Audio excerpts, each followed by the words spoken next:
अगर आप खुद से बना कर खाते हैं, ऐसे खुद आप जाते हैं मार्केट में और खुद जो सब्जी होता है वो सब खुद से मार्केट से खरीदते हैं और उसके बाद जब आकर आप बनाते हैं तो आपका जो खाने का खर्चा होगा वो एप्रॉक्स हमारे अनुमान से। और मेन चीज़ तो भूल ही गए, जो दुबई वर्कर लाइफ है इसके रिलेटेड भी कुछ बात करने वाले हैं और भी बहुत सारी बातें करने वाले हैं इस ब्लॉग में। Hello guys, good morning, welcome to my new blog. तो गाइज आज के इस ब्लॉग में हम बताने वाले हैं जो बेसिकली दुबई में रहते हैं उन लोग का एक महीने का खाने का खर्च कितना आता है। ऐसे काफ़ी लोग ये जानना भी चाहते हैं, सही सही बोलिएगा, आप सब जानना चाहते हैं कि नहीं? ऐसे बहुत लोग जानना चाहते हैं कि हाँ, जो दुबई में रहते हैं उन लोगों का एक महीने का खाने का खर्च कितना आता है। इसका करेक्ट आंसर बताना तो काफ़ी मुश्किल है, काफ़ी लोगों का बहुत डिफरेंट खर्चा होता है। बट जो बेसिकली वर्कर्स टाइप के हैं लोग, जिनका नॉर्मल सैलरी है, जैसे हमारा सैलरी है या ऐसे हमारे लेवल के जो भी हैं लोग, उन लोगों का बेसिकली कितना खर्च आता है ये सब आपको इस ब्लॉग में मालूम चल जाएगा कि हाँ, जो दुबई में वर्कर टाइप के हैं लोग, जिनका 1000 सैलरी है, 1500, 2000, 2500 के अप्रॉक्स में जिनका सैलरी है, उन लोग का कितना खाने का खर्च आता है ये सब आपको इस ब्लॉग में मालूम चल जाएगा। और भी बहुत कुछ इस ब्लॉग में मालूम चलेगा। जो खाना बना कर खाते हैं लोग उन लोग का कुछ अलग खर्चा आएगा और जो होटल से खाते हैं उन लोगों का कुछ अलग खर्चा आएगा। ऐसे काफ़ी डिफरेंट होता है, बट इस ब्लॉग में सब कुछ हम कवर करने वाले हैं कि हाँ, अगर आप बना कर खाते हैं तो उसका खर्च कितना आता है और अगर आप मेस का खाना खाते हैं तो उसका खर्च कितना आता है, ये सब कुछ बताने वाले हैं। और भी बताने वाले हैं कि हाँ, अगर आप दुबई में रहते हैं तो एक महीने का अगर आपका रूम का किराया, बेड स्पेस जो होता है वो कितना लगता है, और भी बहुत सारी बातें करने वाले हैं इस ब्लॉग में। पूरा समझिए कि इन्फॉर्मेशन ही देने वाले हैं कि हाँ, जो दुबई में है लोग उनको क्या क्या आती है, ये सब आपको इस ब्लॉग में पूरा अच्छा तरीके से मालूम चल जाएगा। बट अभी नहीं, अभी कुछ समय बाद मालूम चलेगा। सुबह का टाइमिंग हो रहा है और सुबह के टाइम में अभी हमारे पास भी ज़्यादा टाइम नहीं है और ऐसे क्वालिटी भी अच्छा से नहीं आता होगा, तो इस सब की वजह से ये वीडियो काफ़ी लंबा चलेगा। दोपहर में हम आपको पूरा अच्छा तरीके से बताएंगे कि हाँ जी, इसमें कैसे कैसे क्या सिस्टम है दुबई का, ये सब आपको पूरा अच्छा तरीके से मालूम चल जाएगा इस ब्लॉग में। जो दुबई में है लोग उन लोग को मालूम है, काफ़ी सारा कंपनी है जो कि खुद खाना प्रोवाइड करती है और काफ़ी सारा कंपनी है जो कि किचन प्रोवाइड कर देती है, उसमें आप खाना बनाकर खा सकते हैं। अगर उसमें आप खाना बनाकर खाते हैं तो कुछ उसका अलग बिल आएगा, अगर आप मेस का खाना खाते हैं तो उसका कुछ अलग बिल आएगा। और काफ़ी सारा कंपनी है जो कि खाना खुद प्रोवाइड करती है, उसके बाद भी आपको कुछ अलग से खर्चा लगेगा, बिकॉज जो कंपनी का खाना मिलता है वो हमारे हिसाब से अच्छा नहीं मिलता है जिस तरीके का खुद हम लोग चाहते हैं। जो मिडिल क्लास के, ऐसे नॉर्मल जो फैलो, उन लोग के लिए भी पसंदीदा खाना नहीं मिल पाता है। कंपनी मान लीजिए छोटा तो है नहीं, उसमें बहुत सारा लोगों का खाना बनता है, ऐसे बहुत हज़ारों लोगों का खाना बनता है और ऐसे उतना लोगों का खाना बनेगा तो पूरा अच्छा तो मिलेगा नहीं जिस तरह खुद बना कर खाते हैं लोग। और इस सब की वजह से आपको अलग से भी खाना खाना पड़ता है और कुछ खरीद कर, फल फ्रूट्स हो गया या कभी संडे का छुट्टी हो गया तो संडे को भी आप बाहर जाकर खाना बना कर खा सकते हैं। तो इस तरीके का कुछ होता है हिसाब किताब। और मेन चीज़ तो भूल ही गए, जो दुबई वर्कर लाइफ है इसके रिलेटेड भी कुछ बात करने वाले हैं कि जो दुबई में वर्कर हैं लोग, उन लोग का लाइफ कुछ कैसा है यहाँ पे और कुछ उन लोग का रूल रेगुलेशन किस तरीके का है, ये सब भी बताने वाले हैं। तो सबसे पहले तो बात कर ले, जो दुबई के वर्कर हैं लोग, कैसे कैसे रूल है यहाँ का, ये सब आपको बता देते हैं। ऐसे जो आप दुबई में आना चाहते हैं उन लोग को बता देते हैं कि सबसे पहले अगर आप दुबई में आना चाहते हैं तो इतना कंफर्म कर लीजिएगा कि हाँ, आपको 4-5 घंटा सोना है। इतना में ही आपको पूरा आपका नींद पूरा करना पड़ेगा। इतना समझिए कि ऐसा नहीं है कि हाँ, आपको घर जैसा यहाँ पे सोने का टाइम मिलेगा, ऐसा कुछ नहीं होता है। काफ़ी यहाँ पे आपको कम सोना पड़ता है और उसमें भी आपको पूरा फुल ड्यूटी करना पड़ता है। इस तरीके का कुछ इधर हिसाब किताब होता है। ऐसे पूरा सुबह में आपको उठना पड़ता है। अब आपको टाइमिंग क्या बताएं, जैसा आपका ड्यूटी है उसके हिसाब से आपको उठना पड़ता है। अगर आपका ड्यूटी 6 बजे है तो आप 5 बजे उठ सकते हैं, अगर आपका ड्यूटी 5 बजे है तो आप 4 बजे उठ सकते हैं। आपको यहाँ पे बहुत जल्दी उठना पड़ता है, बिकॉज यहाँ पे जो बाथरूम हो गया उसमें भी आपको पूरा यहाँ पे लाइन लगाना पड़ता है। अगर आप पहले नहीं उठेंगे तो समझिए कि पूरा लाइन में आपको लगना पड़ेगा और लाइन काफ़ी लंबा भी हो जाता है कभी कभी। इस सब की वजह से थोड़ा पहले उठिए, ऐसे पूरा फ्री रहता है, पूरा आराम से जाइए और पूरा फ्रेश हो जाइए और फ्रेश होकर आप जल्दी ड्यूटी चले जाइए। अगर आप थोड़ा सा भी यहाँ पे लेट करते हैं तो समझिए कि आपका ड्यूटी भी छूट जाएगा।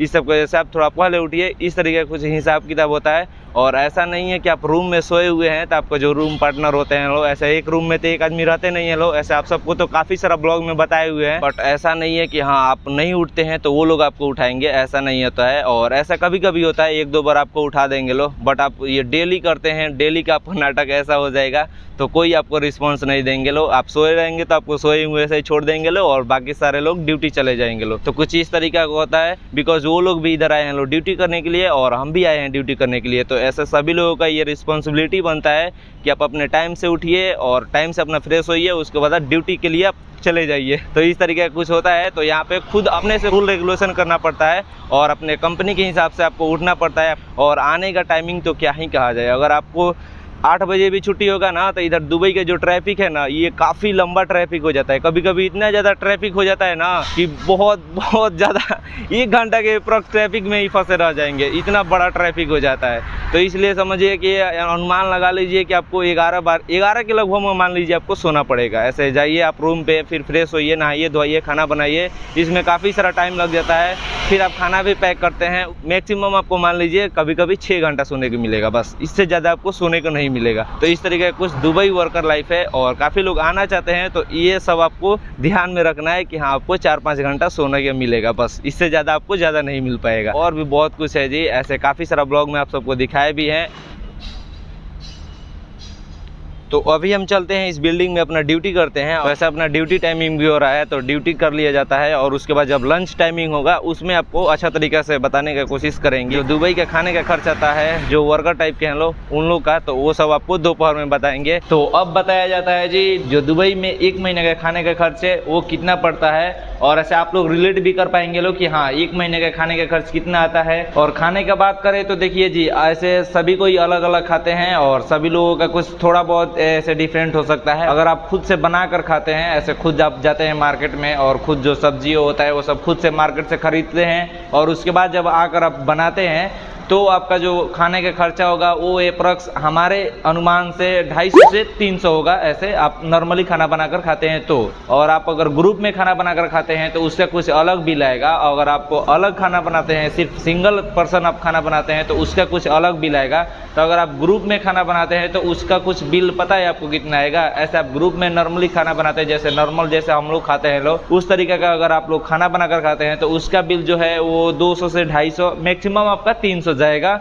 ऐसे ग्रुप में खाना बनाकर खाते हैं लोग तो। और 300 दिरहम में मल्टीपल कर लीजिएगा 22 या 23 में मल्टीपल कर लीजिएगा, उसके बाद आपका ये इंडियन करेंसी मालूम चल जाएगा कि हाँ कितना पड़ता है। और बात करें आप सिंगल बनाकर खाते हैं तो सिंगल पर्सन आप खाना बनाते हैं तो उसका थोड़ा सा बिल ज़्यादा आ जाता है, या 350 मैक्सिमम जा सकता है, इतना जा सकता है। अगर आप सिंगल बनाकर खाते हैं तो उसमें आप अकेले खाना बनाइएगा। ये हम अपना एक्सपीरियंस बता रहे हैं, जो कि ऐसे हम खाना बनाकर हम लोग भी खाते हैं लोग। और हमको गर्मी कितना हो रहा है क्या कहा जाए, ये गर्मी क्या पता क्यों इतना हो रहा है। ऐसे बाहर हल्का थोड़ा बहुत हवा बह रहा है, उसके बाद भी गर्मी बहुत ज़्यादा हमको हो रहा है। ऐसा पसीना थोड़ा बहुत आप सबको तो समझ में आता ही होगा। और अब बात कर लेते हैं दुबई में रहने का, जो कि दुबई में आप अगर रहेंगे एक बेड स्पेस लेकर, जो कि ऐसे मान लीजिए आप इंडिया से या कहीं किसी भी कंट्री से आए और आपको यहाँ पे रुकना पड़ेगा। ऐसे जॉब के लिए आप आए कि हाँ आपको जॉब सर्च करना है, उसके लिए आप अगर आए दुबई में और उसके बाद आप बेड स्पेस लेंगे, उसका प्राइस कितना आएगा, उसके लिए आपको कम से कम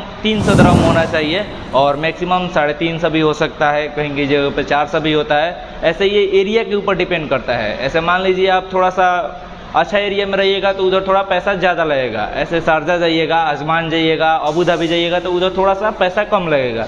और ऐसे दुबई में आप रहिएगा तो इस साइड की तरफ थोड़ा सा पैसा ज़्यादा लगेगा, 50 दिरहम 100 दिरहम ऐसा ज़्यादा पड़ता है। बट अगर आप जॉब के लिए आ रहे हैं, जॉब सर्च के लिए आ रहे हैं, तो आपको बेसिकली दुबई में ही रुकना पड़ेगा, बिकॉज दुबई में इधर बहुत सारा कंपनी है। ऐसे अजमान जाते हैं, शारजा जाते हैं तो फिर उधर से ट्रैवलिंग का भी कॉस्ट थोड़ा ज़्यादा हो जाएगा। तो इससे अच्छा आप दुबई में रुकते हैं तो इधर से आपको बहुत सारा कंपनी का ऑफर भी मिलेगा, उसमें जाकर आप जॉब सर्च कर सकते हैं, उसमें जाकर आप इंटरव्यू दे सकते हैं। आप दुबई में अगर आपको बेड स्पेस लेना है तो वो 300 प्लस ही जाइएगा, 350 400 जा सकता है मैक्सिमम, इतना कुछ है। और एक बात बता देना चाहते हैं, ऐसे आप दुबई में रहते हैं तो आप सबको मालूम होगा, ऐसे अगर आप दुबई में नहीं रहते हैं तो आप सबको बता दे रहे हैं कि अगर आप बेड स्पेस लेकर रह रहे हैं ना तो इधर नेट का भी काफ़ी सारा प्रॉब्लम होता है।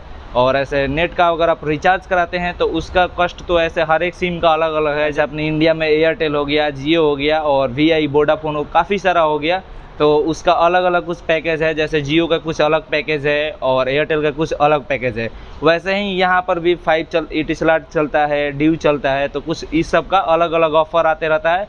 और मिनिमम हमको लगता है कि 30 दिरहम का आता है ऑफर, कभी कभी आ जाता है तो 30 दिरहम का आप रिचार्ज करा सकते हैं, और नहीं तो मैक्सिमम 50 दिरहम का आता है 1 महीने का। और वो भी पता है कितना नेट मिलेगा, 1 GB पर डे मिलेगा, बस इतना ही मिलेगा। तो कुछ इस तरीके का हिसाब किताब है। अगर वहीं आप वाईफाई ले लेते हैं अपने कैंप में तो वो पड़ेगा आपका 30 दिरहम 35 दिरहम, इस तरीके का कुछ पड़ता है। और वो आपका सिर्फ जो कैंप है कैंप में ही चलेगा। ऐसा नहीं है कि आप कहीं जाइएगा तो वहाँ पे चलेगा, ऐसा कुछ नहीं है, वो सिर्फ कैंप में ही चलेगा।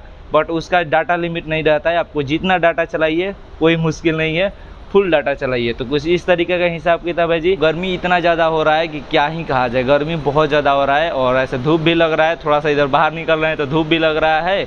और इस साइड की तरफ देख लीजिए जी, ऐसे ज़्यादा भी हाइट पे नहीं है, ऐसे लेवल 1 पे ही है। और इस साइड की तरफ से कुछ इधर ट्रैफिक लगा हुआ है और अभी तो क्या दोपहर में ज़्यादा ट्रैफिक नहीं है। इस साइड की तरफ देख रहे हैं इतना सारा जाम है जी और इतना सारा गाड़ी लगी है। और मॉर्निंग टाइम में उधर ही रुके थे नीचे के साइड की तरफ। तो फिलहाल गाइस इस ब्लॉग को इन करते हैं। आई होप आप लोग को इस ब्लॉग के माध्यम से आप सबको समझ में आया होगा कि हाँ, जो दुबई में रहते हैं उनके खाने का खर्च कितना आता है, ऐसे आप सब समझ गए होंगे। और ऐसे आपको कुछ कन्फ्यूजन है तो उसके लिए आप कमेंट करके ज़रूर हमसे पूछिएगा, हम ज़रूर रिप्लाई देने का कोशिश करेंगे। ऐसे इस चैनल पर जो वीडियो देखने को मिलेगा वो अधिकतर दुबई वर्कर के बारे में देखने को मिलेगा। तो अगर आप ये सब देखना चाहते हैं तो चैनल को सब्सक्राइब कर लीजिएगा और भी अपने दोस्तों के साथ शेयर कर दीजिएगा जो कि दुबई आना चाहते हैं या दुबई वर्कर लाइफ जानना चाहते हैं। उनके साथ में ये सब शेयर कर सकते हैं, ये हमारा चैनल, तो उनके साथ शेयर कर दीजिएगा। सो गाइस इस ब्लॉग को इन करते हैं। और एक बात आप सबको बोल देना चाहते हैं, इस ब्लॉग को बनाने में हमको बहुत ज़्यादा गर्मी हो रहा है, ऐसे पसीना से हमारा हालत ख़राब हो रहा है। तो अगर आप इस चैनल पर नहीं हो तो चैनल को सब्सक्राइब कर दीजिएगा। तो फिलहाल इस ब्लॉग को हम इन करते हैं और मिलते हैं एक न्यू ब्लॉग में। तब तक के लिए thank you so much for watching video, bye bye. आप लोग गेस कीजिएगा कि हाँ, हमारे खाने का खर्च कितना आता है। देखते हैं कितना लोग सही गेस कर पाते हैं। ऐसे कमेंट कीजिएगा, कमेंट का इंतजार रहेगा। टाइम है बट क्वालिटी नहीं है, और जब क्वालिटी होगा तो ज़्यादा टाइम नहीं होगा। इस तरीके का कुछ लाइव चल रहा है जी।